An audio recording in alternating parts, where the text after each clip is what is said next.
que escribió la doctora Elizabeth Talbot acerca del Evangelio de Juan. Escribió varios, ¿no? De Mateo, Marcos, Lucas, Juan, Apocalipsis, son libritos pequeñitos. Pero hay un capítulo que se llama El Intercambio. Yo quisiera que vayan conmigo a la Biblia, a San Juan capítulo 4, y vamos a leer los versículos 3 al 6. San Juan capítulo 4, versículo 3 al 6. Eso nos va a servir como introducción para el estudio de esta noche. Así es que abramos nuestras Biblias y leamos juntos San Juan capítulo 4, versículo 3 al 6. ¿Lo tenemos? Dice la palabra de Dios: salió de Judea y se fue otra vez a Galilea. Y le era necesario pasar por Samaria. Vino pues a una ciudad de Samaria llamada Sicar, junto a la heredad que Jacob dio a su hijo José. Y estaba allí el pozo de Jacob. Entonces Jesús, cansado del camino, se sentó así junto al pozo. Era como la hora sexta. Vamos a orar. Querido Padre, que al abrir tu palabra y al estudiar juntos, el Espíritu Santo hable a nuestro corazón. Y nos ayude, Señor, a contemplar tu rostro, a contemplarte a ti, a escuchar tu voz y salir de aquí gozosos y renovados sabiendo que hay un Dios poderoso que nos ama. En el nombre precioso de Jesús. Amén. Antes de entrar al tema, siguiendo con los remedios del carbón, más que un remedio es un testimonio. Recuerdo que estábamos en un viaje misionero en la isla de Cuba. Era el último día, ya veníamos de regreso para Estados Unidos y llegó el avión de American Airlines, y no es propaganda negativa ni nada, sino que llegó el avión. Nosotros contentos dijeron: súbanse al avión, y cuando nos subimos al avión, uno de los muchachos puso su maleta encima, y cuando puso su maleta, un escorpión lo mordió adentro del avión.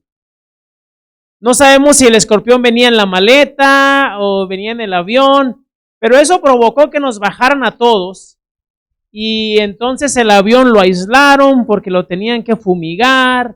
Y cuando salimos ahí a la pista, entre el avión y el aeropuerto como tal, pues es un terreno neutral prácticamente. Cuba dijo: no, aquí no es nuestro, allá le picó el escorpión, ya no es problema nuestro, aun cuando estábamos en territorio cubano. Y los de American Airlines dijeron: pues, ¿qué podemos hacer? Sin embargo, estando ahí, había una doctora que venía con nosotros y rápidamente agarró ese carbón, ¿no? Se lo echó, puso una venda en la mano y así lo dejó. Cuando llegamos a Miami, en Florida, pues rápidamente llevaron al muchacho al hospital para que lo revisaran y le dijeron: venimos porque le picó un escorpión.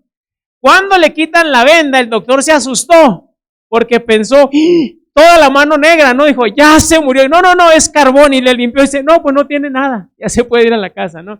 Es de que el carbón tiene muchos beneficios, así es que sí es bueno usarlo, ¿no? Quisiera iniciar esta noche contando una experiencia que no sabemos si es real o no, pero es una historia que nos ayuda a reflexionar y pensar un poquito. Era el invierno del año 1943, en uno de esos suburbios alemanes. Bueno, era en Ucrania prácticamente, pero cuando los alemanes estaban persiguiendo a los judíos, y una madre judía, viendo las inclemencias del frío, no había comida, no tenían ellos una seguridad, las redadas alemanas contra los judíos estaban a la orden del día, la fiebre aumentaba por todos lados, las enfermedades, las epidemias. Así es que esta madre, viendo todas esas inclemencias y viendo que al parecer la posibilidad de sobrevivir se terminaba, entonces ella lo que hizo fue agarró a su pequeño bebé, lo envolvió así como ustedes pueden ver en una cobijita, lo metió en una cubeta y lo lanzó por un alcantarillado para ver si el niño podría sobrevivir. Cuando lo lanzó, la madre dijo al niño: crece donde yo no pude ir. Pasaron los años, nunca se supo el nombre de la madre, no se supo dónde quedó la mamá, pero lo que sí se supo es que el niño milagrosamente sobrevivió. Y cuando el niño creció, un día regresó a esos suburbios donde él había sido lanzado en un alcantarillado. Él no sabía cuál era, pero regresó con una flor en la mano, se paró frente a una alcantarilla y dijo, aquí comenzó mi vida. Y esto nos da una lección interesante porque nos podemos ver el amor tan grande que una madre tuvo, que para nosotros podríamos decir qué crueldad, pero lo que podemos ver es que fue la única forma que encontró para salvar a su bebé, aunque ella perdiera la vida a mano de las inclemencias, no sabemos si de los nazis, las enfermedades, la falta de comida, pero su amor nos demuestra algo interesante. Estuvo dispuesta a intercambiar el privilegio de estar con su hijo con darle la oportunidad de posiblemente él poder salvar su vida al salir. No sabemos si la historia es real o no. Lo que sí podemos entender es que el amor nos puede llevar a diferentes lugares. Y lo que podemos ver ahí es que aunque el lugar no era el mejor, era un mal lugar para lanzar al niño, pero sí fue un buen momento para hacerlo, ya que le salvó la vida. La historia de hoy nos muestra a una mujer que por diferentes circunstancias de la vida, podríamos decir que fue cubriendo su vida con diferentes capas para ocultar su gran problema. Ustedes han visto personas que tienen un problema, pero nadie se da cuenta y a veces los vemos y pareciera que no pasa nada. Pero ellos son expertos en ocultar su problema, su necesidad. Y esta mujer era experta en ocultar el problema y ya había hecho varias capas encima de ella. Y lo que leímos, la lectura bíblica nos dice que a Jesús le era necesario pasar por Samaria. Ahora, lo interesante es que si vemos un mapa de la época, pues realmente no era necesario pasar por Samaria para llegar nuevamente a Jerusalén o para ir de un lado a otro. Sin embargo, la necesidad que vemos en la historia no era una necesidad geográfica, sino una necesidad espiritual. Jesús sabía de la necesidad de esta mujer que había sido marginada, que ella ya había perdido toda esperanza, porque si ustedes recuerdan, esta mujer, nadie en su lugar, nadie quería estar con ella, era necesario que ella fuera a recoger agua al mediodía. Ahora, investigando un poquito, en esa época del año, a la mitad del día, el clima llega más o menos a 135 grados. Nadie quiere ir a sacar agua a esa hora, pero era el único momento en el cual ella podía sentir que nadie la criticaba, que nadie la señalaba, que nadie la estaba apuntando con los dedos. Y entonces Jesús, entendiendo esto, dice, le era necesario pasar por Samaria. Ahora, si ustedes recuerdan, los judíos y los samaritanos no se llevaban bien. Había cierta hostilidad de parte de los judíos en contra de los samaritanos. Y esto es muy importante en la historia, porque se aplica también a nosotros, porque pareciera ser que mientras nos acercamos al fin de la historia de este mundo, hay una hostilidad que está creciendo en medio del pueblo adventista. No sé si ustedes se han dado cuenta, pero si alguien piensa diferente que yo, este es liberal o este es conservador, este es extremista, y pareciera que hay una hostilidad, y la historia lo presenta así. Los judíos eran el pueblo de Dios, y Jesús mismo dijo, la salvación viene de los judíos, pero los samaritanos también eran parte del pueblo de Dios en algún momento. Pero ¿qué había pasado? Resulta que cuando los asirios conquistaron Samaria, los asirios tenían una forma muy particular de vamos a decir, de colonizar a los lugares conquistados. Y lo que ellos hacían es que, vamos a suponer, llegaban aquí a Albuquerque, supongamos que Albuquerque es pequeño, llegaban, conquistaban Albuquerque y entonces dejaban un grupo de asirios con sus culturas, con sus ídolos, con sus maneras de adoración, y se llevaban a un grupo de los de Albuquerque para Asiria y los introducían en la cultura y en la influencia asiria. Cuando pasaba el tiempo, cuando pasaban los días, ellos se iban acomodando a la cultura y se iban haciendo pues parecidos a ellos. Sin embargo, los samaritanos, que también habían sido descendientes del pueblo de Dios, tenían la idea del Dios verdadero y entonces decían, ¿cómo compaginamos al Dios verdadero en esta cultura? Y resulta que los judíos, al ver que habían sido conquistados por los asirios, entonces ellos los rechazaban y decían, no, estos son paganos, son idólatras, no hay que hablar con ellos. Si ustedes leen los libros de historia, se van a dar cuenta que los judíos tenían ciertas cosas en sus oraciones tradicionales que decían el judío: Señor, te doy gracias porque no nací mujer. Esa era una de las cosas. Era pareciera como que la Biblia es un poquito machista, pero era más la cultura: no nací mujer, no nací samaritano y no soy un perro. Entonces eso era para que ustedes se puedan ver. Había cierta hostilidad en contra de los samaritanos. Pero ¿qué pasaba? Cuando los judíos estaban tratando de reconstruir el templo, los samaritanos se ofrecieron. Usted lo puede ver ahí en Esdras o en Ezequiel. Se ofrecieron a ayudar y los judíos dijeron, los de Judea dijeron: no queremos que nos ayuden. Entonces los samaritanos decían: pues ¿qué hacemos? No podemos ir con ellos a adorar porque no nos quieren. Estos asirios no tienen una forma de adorar correcta. ¿Qué hacemos? Entonces decidieron hacer su propio templo. Y más se enojaron los judíos. No, está peor la cosa. Ahora es interesante notar que los samaritanos solo aceptaban el Pentateuco como parte del canon, los primeros 5 libros de la Biblia. Porque como estaban en esa confusión, ellos lo que tenían seguro. Y en ese contexto hay una mujer que es samaritana y llega ante el pozo a sacar agua, y entonces vemos que Jesús va. Ahora, es interesante notar esto. El evangelio de Mateo, Marcos y Lucas se conocen como los evangelios sinópticos. Es decir, los 3 evangelios tienen historias muy parecidas, parábolas muy parecidas, tienen la misma óptica, la misma visión. Pero el evangelio según San Juan parece que quiere desligarse de los otros 3 y dicen: si ya lo contaron, ¿para qué lo digo? Yo voy a contar algo diferente. Y en el evangelio de Juan hay varias cosas importantes. Número 1, todas las historias que están en el evangelio de Juan tienen 2 niveles de entendimiento. El primer nivel de entendimiento es lo que usted ve y el segundo nivel es lo que usted cree. Les explico.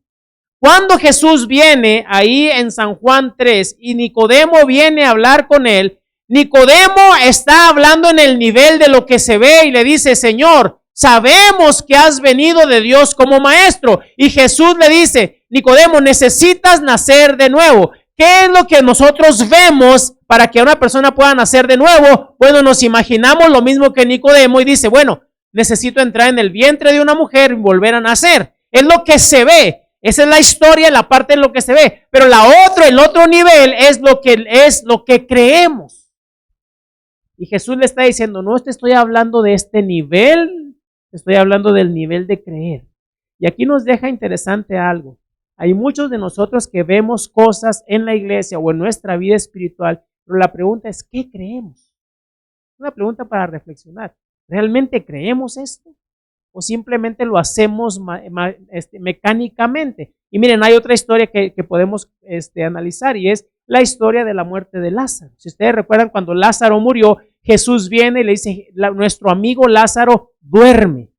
¿Y qué pensamos nosotros? Lo que vemos es alguien que se acostó a dormir y se va a levantar. Y ellos dijeron: bueno, si duerme se va a levantar. Y Jesús le dijo: no te estoy hablando de este nivel, te estoy hablando de un nivel más profundo. Él duerme el sueño de la muerte, pero yo tengo poder para levantarlo. Entonces, cuando leamos el libro de Juan, habla en esos 2 contextos. Y la historia de San Juan 4 tiene ese contexto. Y entonces vemos que la mujer de San Juan 4 había tenido tantos conflictos que ella había puesto capas en ella. Y la primera capa que ella había puesto es el prejuicio. Y miren, vamos a ir a la Biblia, ahí a San Juan 4, capítulo 7, y vamos a leer rápidamente del versículo 7 en adelante para que vean cómo esta mujer, que era samaritana, que era rechazada por los judíos, que era rechazada por su propio pueblo, entonces ella decide ocultarse y protegerse, y una de sus protecciones era los prejuicios. San Juan 4:7 dice: vino una mujer de Samaria a sacar agua, y Jesús le dijo: dame de beber. Primera cosa, judíos y samaritanos no se llevan bien. Menos que un hombre le hable a una mujer a solas en medio del pozo y dice: esto está mal. Prejuicios. ¿Cuántos de ustedes no tienen un prejuicio que de repente llega alguien por la calle y lo vemos como homeless y dicen: ahí viene un homeless? Un prejuicio ya, ¿no? Disculpe, ¿me puede ayudar? No, un homeless de seguro quiere para drogas o alcohol, y prejuicios. Ni siquiera le damos la oportunidad de escucharlo. prejuicios. Y esta mujer, por las circunstancias que rodeaban su vida, tenía muchos prejuicios. Y entonces, miren, Jesús le dice, dame de beber. Y entonces dice que los discípulos habían ido a comprar comida. Y la mujer le dijo, ¿cómo tú siendo judío me pides a mí de beber que soy mujer samaritana? Y miren lo que ella misma dice, porque judíos y samaritanos no se tratan entre sí. Prejuicio. ¿Cómo tú siendo pentecostés quieres venir a decirme algo a mí? Prejuicios. ¿Cómo tú siendo bautista? ¿Cómo tú siendo? Prejuicios. Y saben que los prejuicios muchas veces nos han, y ahorita vamos a ver en la historia un poquito más adelante, nos han hecho perder muchas bendiciones, porque nosotros como pueblo adventista nos sentimos a veces superiores y no le damos la oportunidad ni siquiera a veces al Espíritu Santo de que nos toque a movernos, a suplir una necesidad. Y esta mujer en sus prejuicios dice, ¿cómo tú le pides? ¿Cómo me pides a mí? Pero lo interesante es que Jesús le dice, mira, si conocieras el don de Dios, ¿y quién es el que te dice, dame de beber? Tú le pedirías y él te daría agua viva. Y aquí la mujer, yo me la imagino que a lo mejor se suelta riendo y dice, Señor, no tienes con qué sacar agua de este pozo y me quieres dar agua viva. ¿De dónde? Prejuicios. Yo no sé si tú tienes prejuicios con Dios a veces. Señor, si no pudiste resolverme este problema, ¿cómo va a ser? No, mejor ni le pido. Prejuicios. Qué feo es tener prejuicios contra Dios. A veces minimizamos el poder de Dios cuando Dios tiene poder para hacer las cosas. Pero lo que pasa es que a veces nosotros queremos que Dios responda exactamente como yo quiero, no como yo necesito. Y si Dios no responde como yo necesito, entonces tengo un prejuicio. No, Dios no le interesa. Y esta mujer le dice, ¿cómo? Y saben, eso me hace recordar una historia. Hace mucho tiempo un gran evangelista aquí en los Estados Unidos cuenta la historia que estaba dando una campaña. Era la época que no había internet, no había teléfono, no había WhatsApp. Y él tenía que mandar una carta, un telegrama. Y él andaba buscando el correo y preguntó, ¿dónde queda el correo? Y le dijeron por dónde era el correo y él avanzó, pero se perdió. Y en su búsqueda encontró a un niño que andaba ahí correteando por la calle y le dice, niño, ¿de casualidad tú sabes dónde queda el correo? Y el niño le dice, oh sí señor, ya está cerca, mire, caminen en la siguiente esquina, doble a la derecha y ahí va a ver el correo. Y el evangelista le dice, gracias niño, sabes, yo estoy predicando cada noche ahí en esta carpa. Si tú vienes todas las noches, yo te puedo enseñar el camino al cielo. El niño se ríe y se le queda viendo y dice, ay señor, si usted ni siquiera sabe cómo llegar al correo, ¿cómo me puede llevar al cielo? ¿Por qué? Porque a veces nosotros vemos dos niveles, ¿no? Lo que vemos y lo que creemos. Y esta mujer ve a Jesús y dice, ¿cómo tú me quieres dar agua si no tienes ni para ti? Prejuicios. Pero saben, la segunda capa que esta mujer se había puesto, porque las circunstancias la rodeaban, porque recuerden ustedes algo interesante, esta mujer no era una mujer cualquiera, era una mujer que había tenido ya 5 divorcios. Entonces la segunda capa que ella puso es la siguiente, miren, capítulo 4, versículo 12. Ella le dice, después que Jesús le dice que él le puede dar agua viva, ella le dice, ¿acaso eres tú mayor que nuestro padre Jacob, que nos dio este pozo, del cual bebieron él, sus hijos y sus ganados? Y respondió Jesús y le dijo, cualquiera que bebe de esta agua volverá a tener sed, mas el que bebe del agua de vida que yo le daré no tendrá sed jamás, sino que el agua que yo le daré será una fuente que salte para vida eterna. Y la mujer le dijo, Señor, dame esa agua para que no tenga sed ni venga aquí a sacarla. Pero es interesante que ella introduce, dice, ¿acaso eres tú mayor que Jacob? Imagínense ustedes. Jesús, el Todopoderoso, el Creador del mundo, el gran yo soy. Y le dice, ¿a poco eres mayor que Jacob? Yo creé a Jacob, yo lo hice. Pero esta mujer tiene sus prejuicios y se siente en superioridad religiosa. Y ahí es donde entra, como les digo, nuestra superioridad religiosa como adventistas, ¿no? Se nos ha metido en la idea en la cabeza que nosotros como pueblo adventista somos superiores. Se nos ha metido esa idea. Oh, tenemos los escritos de Elena White, tenemos la Biblia, tenemos las mejores enseñanzas. Y todo eso es verdad. Pero la pregunta es, ¿estás usando todo eso para dar a conocer el mensaje de Dios? o lo has hecho una capa de protección para decir, tengo la verdad y no me muevo. Esta mujer había hecho de eso su protección. Y ella tenía esa superioridad religiosa y decía, ¿cómo me vas a dar tú? Si este pozo no lo dio Jacob. Pero entonces ella tenía otra capa interesante. Y esta capa es una capa que muchos de nosotros tenemos en la iglesia. Y es la capa de la verdad superficial. Y versículo 16 dice, Jesús le dijo, ve, llama a tu marido y ven acá. La mujer, y ahí entra una verdad superficial, respondió y le dijo, no tengo marido. Y Jesús le dijo, bien has dicho, no tengo marido. Porque 5 maridos has tenido y el que ahora tienes no es tu marido. Ahora, ¿qué le está diciendo Jesús ahí? Algo interesante, miren, en la cultura de esa época era permitido, podemos decir, tener 2 divorcios. El tercer divorcio ya era considerar una persona que no era de fiar y ya nadie la podía invitar a una fiesta, no la podían invitar a una reunión, ya empezaba a ser rechazada. Pero ella llevaba 5 maridos. Ahora, miren lo interesante de esto. Recuerden, los judíos veían a los samaritanos como maldecidos. En la época, solamente los varones podían dar carta de divorcio. Es decir, una mujer no podía venir y decirle, ¿sabes qué? Me quiero divorciar de ti. No, ellas no tenían derecho a rechazar al hombre. El hombre es el único que podía rechazar. Y esta mujer ya había sido rechazada por 5 hombres. ¿Cómo se sentiría usted? Porque era rechazada. No es porque, bueno, a lo mejor no funcionó. Es que no. Era un rechazo abierto. En otras palabras, los hombres que se acercaban a ella, se acercaban con la idea de abusar de ella prácticamente. Y habían habido 5 y ahora vivía con 1, pero el que vivía ahora ni siquiera era su marido, es decir, no se había casado ya con ella. ¿Cómo se sentía esa mujer? Por eso iba al mediodía, cuando el sol estaba más caliente, a sacar agua. Las mujeres de la ciudad, cuando la veían, se alejaban y decían, esconde y agarra a tu marido, no va a ser que te lo roben. 5 maridos. Pero esta mujer empieza a ver en esa verdad superficial que dice, no tengo marido. Y aquí es donde entra eso cuando a veces llegamos a la iglesia y usted viene y se acaba de pelear con la esposa o con el esposo. ¿Cómo está, hermano? Bien. Verdad superficial. Y esto me llamó la atención cuando estaba leyendo el librito, porque miren, ¿cuántos de nosotros no nos damos cuenta de hermanos que llegan tarde a la iglesia y nomás decimos, es que son muy impuntuales, no llegan temprano?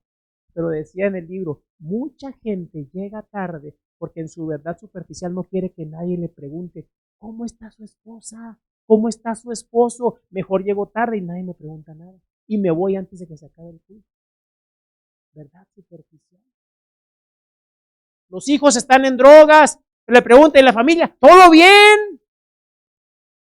Porque tenemos miedo a ser heridos.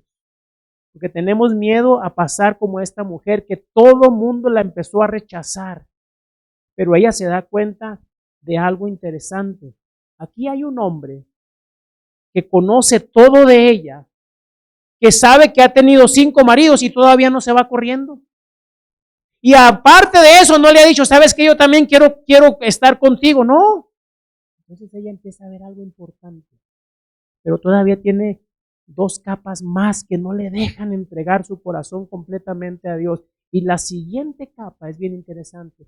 Porque esta mujer ve en Jesús un hombre que si él conoce su futuro y su presente, si conoce su pasado, conoce todo lo que ella ha hecho, entonces ella podría entablar una conversación con ese hombre y decirle, ayúdame, yo veo que tú no me rechazas, ayúdame. Pero la mujer decide hacer otra cosa. En vez de ir a Jesús y exponerle su problema, la mujer empieza a hablar de montañas. Y empieza a entrar en una religiosidad. Y esto es bien peligroso. Y miren lo que dijo la mujer. Versículo 19. Le dijo, Señor, me parece que tú eres un profeta. En ese momento dice, sí, yo soy un profeta, soy más que un profeta, yo soy el Dios del cielo. Y entonces la mujer, en vez de pedirle ayúdame, ayúdame a no sentirme rechazada, miren lo que le dice. ¿Sabes? Nuestros padres adoraron en este monte.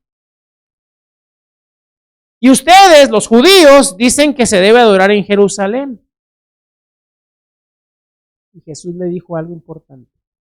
Mujer, deja tu religiosidad a un lado. Ciertamente, dice Jesús, créeme que la hora viene cuando ni en este monte ni en Jerusalén adoraréis al Padre. Y ella le dice, y Jesús le dice, ustedes adoran lo que no saben. Porque recuerden que los pobres samaritanos estaban ahí, los asirios los conquistaron, los judíos los rechazan. ¿Qué hacemos? Pues hagamos culto de todas formas, hay que tener culto, pero no era un culto aprobado por los judíos porque decían son rechazados. Y Jesús dice, ustedes adoran lo que no saben, nosotros adoramos lo que sabemos. Mas la hora viene, dice ahí, cuando los verdaderos adoradores adorarán al Señor en espíritu y en verdad. ¿Qué le está diciendo a la mujer en estas cosas? Miren, esto nos ha afectado como iglesia en mí. Porque Jesús está diciendo aquí, si lo traducimos a nuestros días, no, que si la gente debe cantar así o asá. Jesús dice, no, ni así ni asá. El verdadero adorador es aquel que adora en espíritu y en verdad. La religiosidad solamente nos lleva a cumplir normas, a ser estrictos, a no dejar que nada pase. La espiritualidad te lleva a tener un encuentro con Dios. Y el que ha tenido un encuentro con Dios, nadie le puede decir, está mal lo que estás haciendo. No, tú tuviste un encuentro con Dios. Y déjeme se lo ilustro de la siguiente manera. Yo he visto muchos videos de padres que están en el ejército y se van a misión y luego regresan de sorpresa. ¿Han visto esos videos de sorpresa con sus niños? Ahora, ¿quién le puede decir a ese niño cuál es la forma correcta de recibir al papá? Yo los he visto. Están en la escuela. Y en la escuela hay normas, ¿no? Están en la escuela y el papá entra, va caminando y se para ahí, la maestra sigue dando la clase. De repente el niño voltea y ¿qué hace el niño? Estoy en la escuela. Oh, el niño brinca, lo abraza, papá, porque ha tenido un encuentro con Dios. ¿Quién le puede decir? Ahí no hay normas, ahí no hay reglas. La mujer estaba muy preocupada. ¿Será que es en este monte o es en Jerusalén? Y en nuestra iglesia eso nos ha atrasado mucho. Por eso tenemos muchas iglesias vacías, porque nosotros nos hemos puesto muy estrictos en la religiosidad y hemos descuidado la espiritualidad. Muchas veces nos es más importante que la gente venga perfecto a la iglesia. No importa que su vida se esté destruyendo, lo quiero entrar con traje y corbata. Y lo vemos entrar con traje y corbata, está bien. Pero necesito ayuda, no, pero lo importante es que vino con traje y corbata. Hemos vuelto mucho la religiosidad y descuidado la espiritualidad. Y esta mujer estaba en ese conflicto.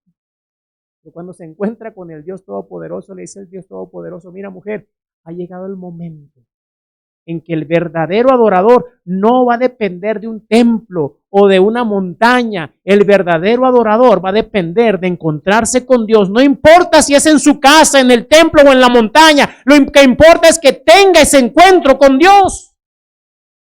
Esto me hace pensar hace años. Había un hermano en la iglesia, anciano de iglesia. Cuando su hijo llegó a la adolescencia, como los adolescentes, de repente el hijo empezó a tratar de experimentar cosas diferentes, ¿no? La iglesia es aburrida, aquí no hay nada para mí, y empezó a tratar de ir hacia afuera. Y cuando empezó a ir hacia afuera, empezó ya a vestir de una manera rara. Ustedes han visto a los muchachos que tienen pelo celestial, siempre apuntando para arriba, y él decía, así estaba el muchacho. Y se le ocurre pelo verde, y luego no sé si han visto algunos que se ponen verde, rojo y por otro color. Están experimentando. Los hermanos de la iglesia empezaron a señalar, no hermanos, que su hijo es un rebelde, y lo empiezan a criticar. Pero un día vino una campaña de evangelismo. El muchacho, a pesar de todas sus luchas que tenía, así como la samaritana, a pesar de todos sus conflictos, que se sentía rechazado, dijo, pues voy a ir a la iglesia. Era el único camino que conocía, decía, voy a ir a la iglesia, pero el muchacho vino a la iglesia así como estaba. Y cuando entró, rápidamente las antenas se pusieron alerta. los diáconos alerta. Y entonces la gente lo vio y dijo, no. Y quería sentarse ahí, no, está ocupado, ya está reservado. Y no encontraba lugar. El único lugar que encontró el muchacho vino hasta aquí al frente y se sentó. Pero con su pelo celestial de diferentes colores y su pantalón roto. Así es que el jefe de diáconos rápido se le acercan a algunos y le dicen, hermano, haga algo. Y ahí entró una lucha entre la religiosidad y la espiritualidad. Y el jefe de diáconos en la presión dijo, sí, voy a hacer algo. Y se vino rápidamente molesto hacia el frente y todos dicen, qué bueno, lo va a sacar. Pero qué fue esa sorpresa, que el jefe de diáconos viene y se sienta con él y lo abraza y le dice, qué bueno que veniste. Y la gente dice, no, pues este jefe de diácono no hizo nada. Pero gracias a ese abrazo el muchacho empezó a romper esas barreras, esas capas que lo tenían alejado. Y él entendió, no hay mejor lugar que estar en los brazos del Salvador. Poco tiempo después ese muchacho regresó a la iglesia, un muchacho transformado. Los que fueron a la convocatoria recordarán el testimonio de la cantante, una de las cantantes del grupo, que dice que cuando llegó a la iglesia y llegó con pelo cortito, pintado de rojo, aretes, piercings por todos lados, ropa no apropiada, y se la presentan al director de la música y le dicen, ella canta, ponla a cantar. Y él la ve y él dice, no la vio, pero no dijo nada, pero él pensaba, ¿cómo la voy a poner a cantar? No puede. Dice que una voz dentro de él le decía, dile a esta muchacha, este es el lugar que Dios tiene para que tú cantes. Y él como que veía, ¿cómo le voy a decir eso? Pero la impresión era tan fuerte que él no le quedó más que decirle, este es el lugar que Dios tiene para que tú cantes. Y el sábado que la vimos, una muchacha transformada, no pelo rojo, no piercings, no nada, alabando el nombre de Dios, porque un día alguien se olvidó de la religiosidad y le mostró esa espiritualidad, le mostró ese encuentro con Dios. Eso es lo que la samaritana necesitaba, encontrarse con ese Dios. Pero entonces cuando se encuentra con ese Dios, le resuelve sus problemas y entra en una de las últimas capas que ella tenía y era la pereza espiritual. Y la mujer dice, bueno, sí sabemos que cuando el Mesías venga nos va a aclarar todas las cosas. ¿Y cuántos de nosotros no nos da flojera? Sí sabemos que Dios nos ama, sí sabemos que Dios es bueno, pero qué flojera ir a leer la Biblia. ¡Ay, después! Esta era la última capa que a ella le faltaba. Pero entonces, en esa pereza espiritual, el Señor hace algo interesante. Y pasamos a otra parte, donde el Señor le habla a la mujer. Y entonces ella, el Señor le dice que yo soy ese que habla contigo. Cuando el Mesías venga, le dijo, yo soy ese Mesías. Y la mujer hace un intercambio interesante.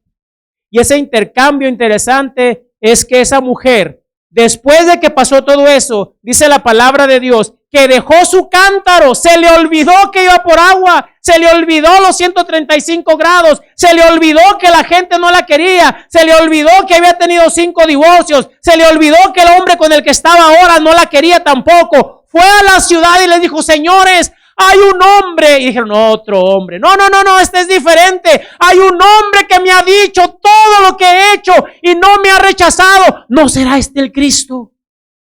Y en ese momento la gente, a ver, vamos a ver.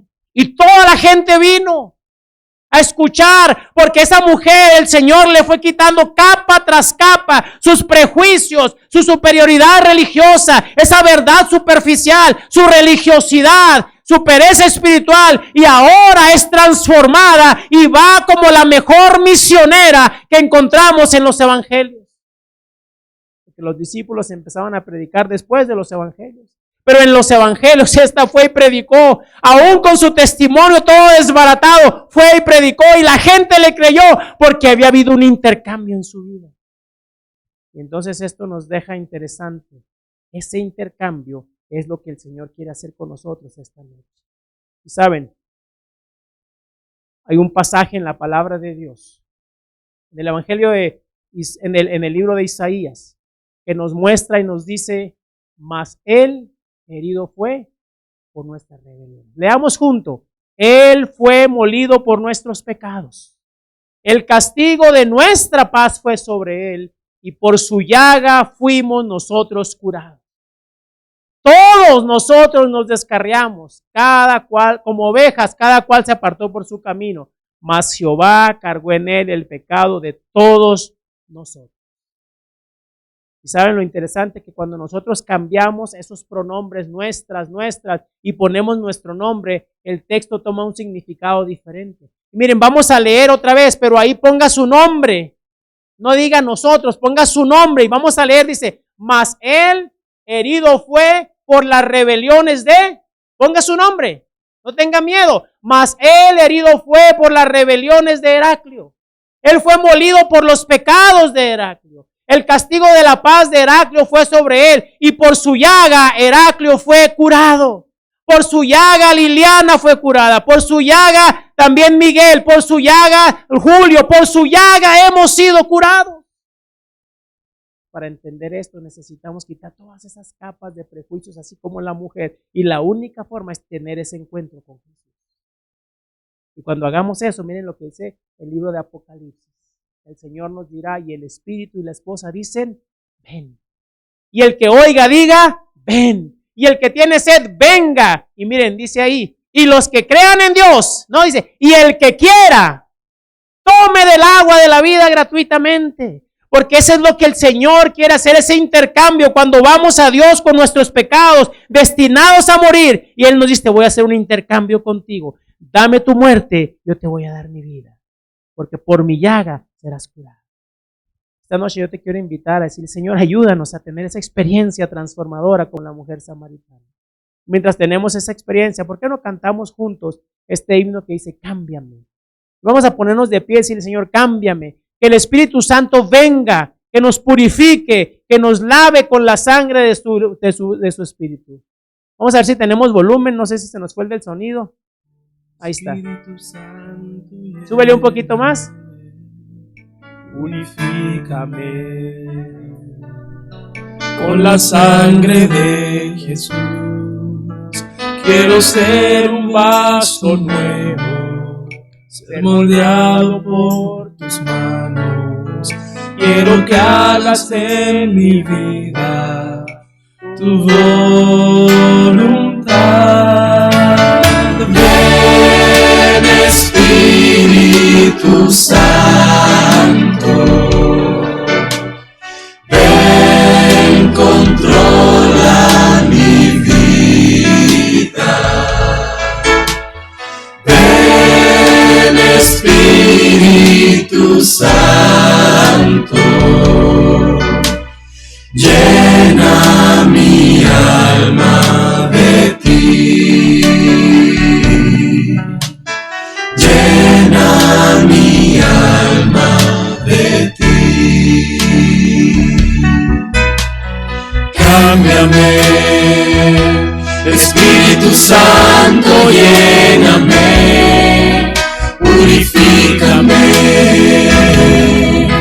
con la sangre de Jesús. Yo quiero ser un vaso nuevo, ser moldeado por tus manos. Quiero que hagas en mi vida tu voluntad. Ven, Espíritu Santo, ven, controla mi vida. Espíritu Santo, llena mi alma de ti. Llena mi alma de ti. Llena mi alma de ti.